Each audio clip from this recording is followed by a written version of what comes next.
Lecture du premier livre de Samuel. En ces jours-là, Saoul prit 3000 hommes, choisis dans tout Israël, et partit à la recherche de David et de ses gens en face du rocher des Bouquetins. Il arriva au parc à moutons qui sont en bordure de la route. Il y alla une grotte, où Saoul entra pour se soulager. Or, David et ses hommes se trouvaient au fond de la grotte.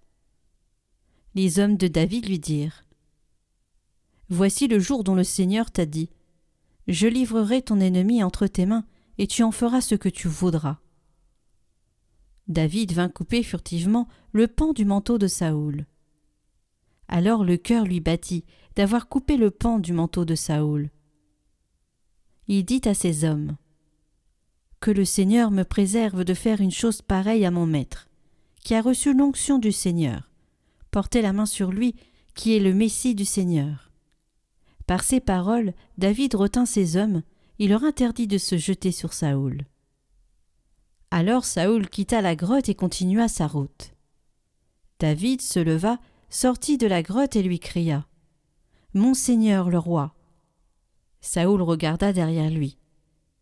David s'inclina jusqu'à terre et se prosterna, puis il lui cria : « Pourquoi écoutes-tu les gens qui te disent : David te veut du mal ? Aujourd'hui même, tes yeux ont vu comment le Seigneur t'avait livré entre mes mains dans la grotte. Pourtant, j'ai refusé de te tuer. Je t'ai épargné et j'ai dit : je ne porterai pas la main sur mon Seigneur le roi qui a reçu l'onction du Seigneur.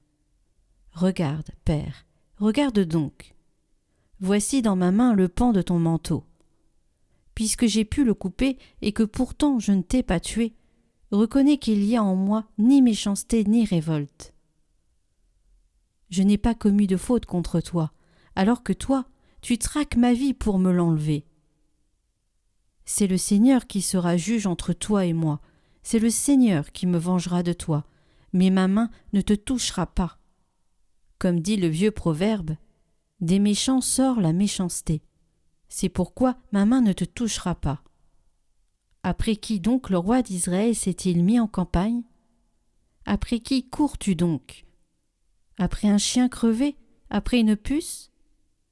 Que le Seigneur soit notre arbitre, qu'il juge entre toi et moi, qu'il examine et défende ma cause, et qu'il me rende justice en me délivrant de ta main. » Lorsque David eut fini de parler, Saoul s'écria : « Est-ce bien ta voix que j'entends, mon fils David ? » Et Saoul se mit à crier et à pleurer. Puis il dit à David : « Toi, tu es juste et plus que moi, car toi, tu m'as fait du bien, et moi, je t'ai fait du mal. Aujourd'hui, tu as montré toute ta bonté envers moi. Le Seigneur m'avait livré entre tes mains, et tu ne m'as pas tué. Quand un homme surprend son ennemi, va-t-il le laisser partir tranquillement ? Que le Seigneur te récompense pour le bien que tu m'as fait aujourd'hui. Je sais maintenant que tu régneras certainement, et que la royauté d'Israël tiendra bon en ta main. »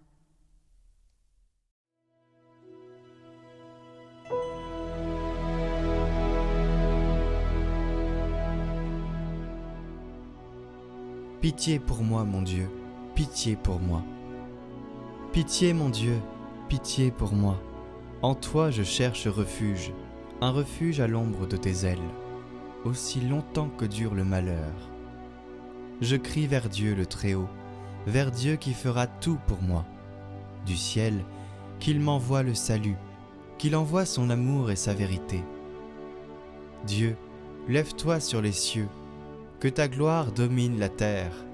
Ton amour est plus grand que les cieux, ta vérité plus haute que les nuées.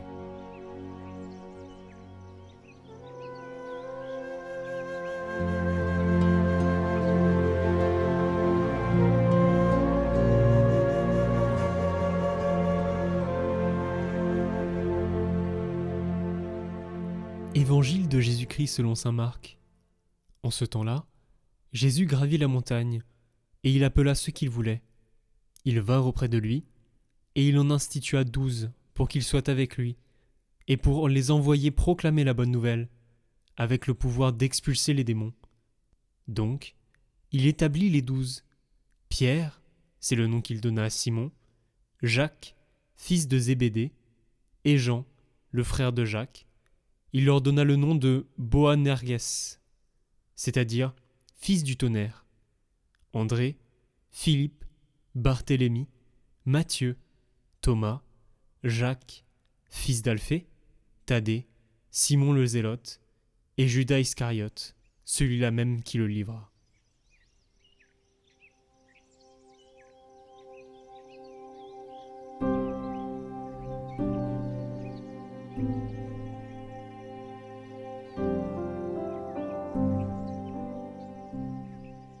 Commentaire de saint Augustin. Les bienheureux apôtres ont vu les premiers le Christ pendu à la croix. Ils ont pleuré sa mort. Ils ont été saisis d'effroi devant le prodige de sa résurrection, mais bientôt transportés d'amour par cette manifestation de sa puissance, ils n'ont plus hésité à verser leur sang pour attester la vérité de ce qu'ils avaient vu. Pensez, mes frères, à ce qui était demandé à ces hommes. Partir dans le monde entier, prêcher d'un homme mort étant ressuscité et monter au ciel, souffrir pour la prédication de cette vérité tout ce qui plairait à un monde insensé, privation, exil, chaînes, tourments, bûchers, bêtes féroces, des croix et la mort. Était-ce pour un objet inconnu? Était-ce pour sa gloire que Pierre mourait? Pour son avantage qu'il prêchait? Lui, il mourait, un autre que lui était glorifié. Lui, il était tué, un autre adoré. Seule la flamme ardente de la charité unie à la conviction de la vérité peut expliquer une pareille audace. Ce qu'ils ont prêché, ils l'avaient vu. On ne meurt pas pour une vérité dont on n'est pas sûr. Ou bien, devaient-ils nier ce qu'ils avaient vu? Ils ne l'ont pas nié. Ils ont prêché ce mort qu'ils savaient tout à fait vivant. Ils savaient pour quelle vie ils méprisaient la vie présente. Ils savaient pour quel bonheur ils supportaient des épreuves passagères, pour quelle récompense ils foulaient aux pieds toutes ces souffrances. Leur foi, elle pesait dans la balance plus que le monde entier.